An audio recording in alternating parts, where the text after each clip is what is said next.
Good afternoon বন্ধুরা, দেখো আজকে আমার লাঞ্চ থালি তৈরি হয়ে গেছে। আজকে লাঞ্চ থালিতে দেখো আমি কি কি রেখেছি।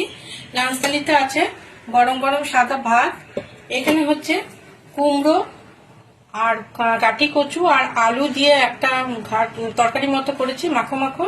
এটা 5 ফোড়ন সোমবারা দিয়ে করেছি, নুন হলুদ একটু মিষ্টি দিয়েছি, কাঁচা লঙ্কা দিয়েছি। এই হচ্ছে এটার মধ্যে দিয়েছি।